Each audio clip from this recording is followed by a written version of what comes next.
How do I add an HTML description to my list for Catalyst?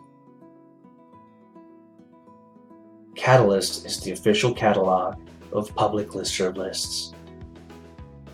To add an HTML description, use the List Management menu and click on List Configuration, followed by Descriptions. Then enter or copy and paste the HTML code describing the purpose of the list into the text box and click Update. The HTML description will also be used for the hovering information boxes in the list archives. Note that your list needs to be configured confidential no in order for the list information to appear in Catalyst.